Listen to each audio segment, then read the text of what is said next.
हम अक्सर प्राचीन श्लोकों को सिर्फ पूजा या प्रार्थना से जोड़कर देखते हैं, पर क्या हो अगर इनमें से कोई एक श्लोक असल में एक शक्तिशाली कोड हो, एक ऐसा कोड जो हमारी अपनी एनर्जी को इस पूरे ब्रह्मांड की शक्तियों से कनेक्ट करता हो। तो चलिए आज इसी प्राचीन कोड को डिकोड करते हैं। कभी ऐसा महसूस हुआ है कि हमारे अंदर जो एक छोटी सी चिंगारी है और आसमान में जो अरबों तारे हैं, उनके बीच कोई तो कनेक्शन है, कोई अनदेखा धागा? असल में हम सब एक बहुत बड़ी कॉस्मिक कोडिंग का हिस्सा हैं, और ये सवाल हमें उसी बड़ी तस्वीर को देखने पर मजबूर करता है। तो उस कनेक्शन का, उस कोडिंग का कीवर्ड क्या है? वो है ये श्लोक, कृष्णाय वासुदेवाय। समझिए, ये कोई मामूली मंत्र नहीं है, ये तो एक तरह का सिस्टम रीसेट बटन है। और इसकी कहानी तो महाभारत की एक ऐसी नाटकीय घटना से जुड़ी है जहां से सब कुछ बदल गया।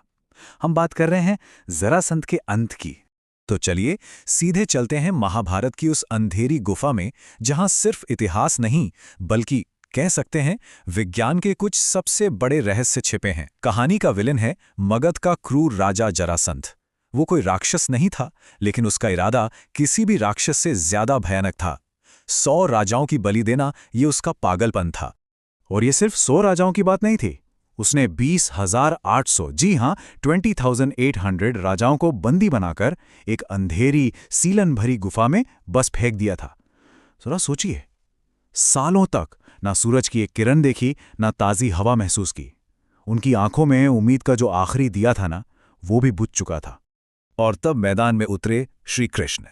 उन्होंने एक चाल चली, भीम और अर्जुन के साथ ब्राह्मण का भेष धरकर उन्होंने जरासंध को मल्लयुद्ध यानी कुश्ती के लिए ललकारा। 1 दिन, 2 दिन नहीं, पूरे 14 दिनों तक वो महासंग्राम चला। भीम की सांसें उखड़ने लगीं, वो थकने लगे। उन्होंने मदद के लिए कृष्ण की ओर देखा। अब देखिए कृष्ण ने क्या किया। उन्होंने बस एक तिनका उठाया, उसे बीच से तोड़ा और उसके दोनों हिस्सों को उल्टी दिशाओं में फेंक दिया। बस इशारा साफ था, भीम एक पल में समझ गए। उन्होंने अपनी पूरी ताकत लगाई, जरासंध को 2 हिस्सों में चीर दिया और उन दोनों हिस्सों को अलग अलग दिशाओं में फेंक दिया। खेल खत्म। तो जरासंध का तो अंत हो गया, लेकिन असली कहानी तो अब शुरू होनी थी। अब वो पल आने वाला था जब सालों की क्रूरता के बाद एहसान और शुक्रगुजारी का सूरज उगने वाला था। भीम ने गुफा का वो भारी दरवाजा तोड़ा और अंदर जो दिखा, वो शायद इतिहास का सबसे इमोशनल सीन था। सोचिए, उस अंधेरे में, उस निराशा के दलदल में जब रोशनी की पहली किरण अंदर आई, तो उन 20,800 राजाओं ने ऊपर देखा और सामने कौन थे? सांवले पीतांबर पहने हुए श्री कृष्ण। वो राजा जो कल तक अपनी मौत की दुआ मांग रहे थे, आज वो अपने मुक्तिदाता, अपने मृत्युंजय के पैरों पर गिरकर रो रहे थे। उस पल उनके मुंह से शब्द नहीं निकले, वो चीख पड़े थे। और तब वो गुफा जो अब एक मंदिर बन चुकी थी, उसमें से हजारों आवाजों की एक ऐसी गर्जना गूंजी जिसे सुनकर आज भी रोंगटे खड़े हो जाते हैं। वो मंत्र उनके दिमाग से नहीं, उनकी आत्मा की गहराई से निकला था। तो ये थी कहानी, लेकिन ये सिर्फ एक कहानी नहीं है। अब वक्त है इसके पीछे के विज्ञान को, इसके कोड को डिकोड करने का। इस एक श्लोक में कृष्ण के जो 5 नाम है ना, वो असल में एक ही सुप्रीम पावर की 5 अलग अलग स्ट्रेटेजिक कैपेबिलिटीज हैं। चलिए एक एक करके इन सीक्रेट्स को अनलॉक करते हैं। पहला नाम कृष्णाय। इसका मतलब है आकर्षण, द अल्टीमेट अट्रैक्टर।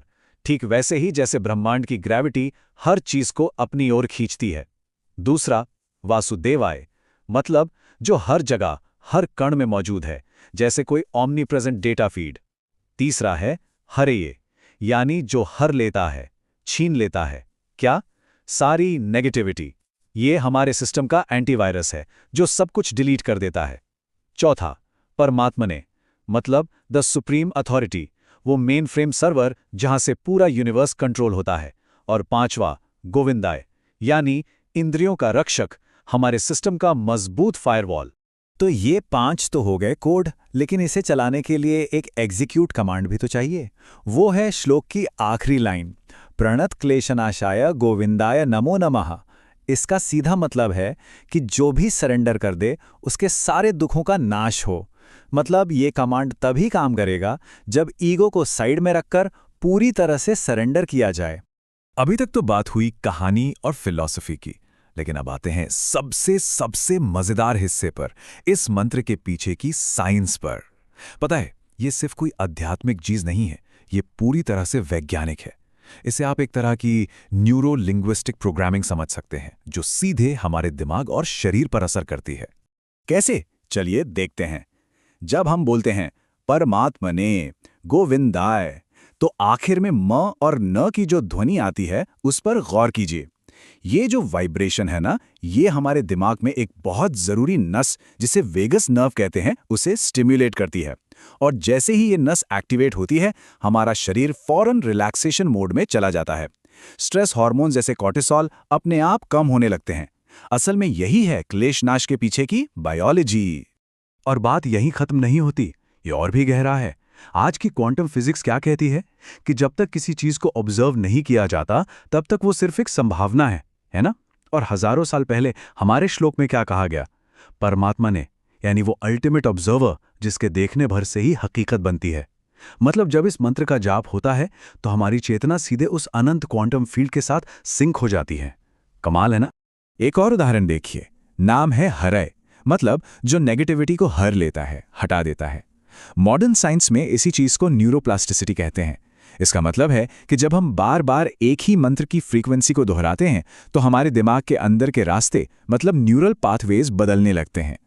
नेगेटिव सोच वाले रास्ते कमजोर हो जाते हैं और पॉजिटिव वाले मजबूत। तो ठीक है, ये सारी बातें तो बहुत दिलचस्प हैं, पर इसका रोज की जिंदगी में क्या इस्तेमाल है? इसे ऐसे समझिए कि ये मंत्र असल में एक पर्सनल, जादुई रिमोट कंट्रोल है। एक ऐसा रिमोट जो हमारे अंदर के पूरे सिस्टम को कंट्रोल कर सकता है। इस रिमोट में 5 बटन हैं। पहला बटन कृष्ण, जब भी एनर्जी बिखरी हुई लगे, ध्यान न लगे, तो ये बटन दबाइए।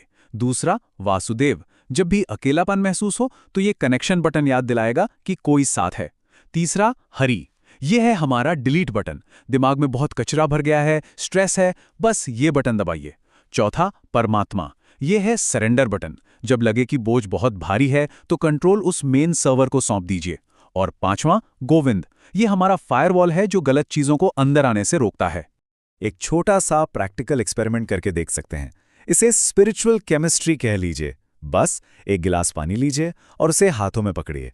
अब आंखें बंद करके सिर्फ 5 बार इस मंत्र को दोहराइए और महसूस कीजिए कि इसकी वाइब्रेशंस उस पानी में जा रही हैं।